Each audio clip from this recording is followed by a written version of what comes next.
संसद का मॉनसून सत्र लगातार तीसरे दिन भी हंगामे की भेंट चढ़ गया। विपक्षी हंगामे के चलते लोकसभा और राज्यसभा की कार्यवाही बार बार बाधित होने के बाद गुरुवार तक स्थगित कर दी गई है।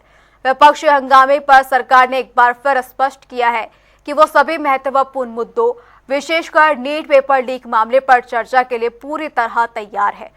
वहीं राहुल गांधी समेत अन्य विपक्षी सांसद काले कपड़े पहनकर संसद पहुंचे और विरोध जताया। राज्यसभा में मल्लिकार्जुन खड़गे ने कहा कि वो सदन में नीट पेपर लीक मामले में चर्चा तभी चाहते हैं जब शिक्षा मंत्री धर्मेंद्र प्रधान इस्तीफा दे दें, जिस पर केंद्रीय संसदीय कार्य मंत्री किरेन रिजिजू ने कहा कि सरकार ने सत्र के पहले दिन में ही नीट परीक्षा और उससे जुड़े मामलों पर चर्चा की इच्छा जताई है और आज भी चर्चा के लिए पूरी तरह तैयार है, लेकिन विपक्ष चर्चा से भागने के बहाने और शर्तें रख रहा है।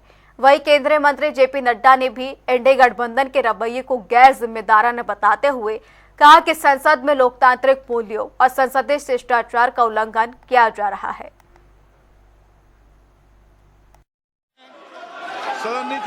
सर, जब अपोजिशन पार्टी ने कुछ मांग किया है, हम उसको रेस्पॉन्ड करना चाहते हैं तो उसको सुनना चाहिए।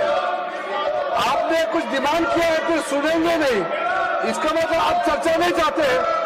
मैं उपसभापति महोदय, मैं इस सदन में आपके माध्यम से सरकार का पक्ष रखना चाहता हूं कि पहले दिन से ये मानसून सत्र का शुरू से सरकार ने कहा है कि महत्वपूर्ण मुद्दे जो भी है और नीट एग्जाम पेपर लीक को लेकर के हम चर्चा के लिए शुरू से तैयार हैं। अभी भी हम तैयार हैं।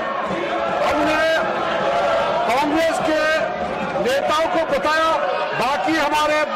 बाकी पार्टी के नेताओं को भी कहा है कि सरकार चर्चा के लिए तैयार है, लेकिन चर्चा कैसे हो इसका एक निर्णय चेयरमैनशिप की अध्यक्षता में सबसे मिलकर के बात करके हम तय कर सकते हैं। लेकिन अगर वो चर्चा नहीं कराने के लिए, व्यवधान डालने के लिए बहाना बनाते हैं और वो कंडीशन लगाते हैं, ये तो ठीक बात नहीं है।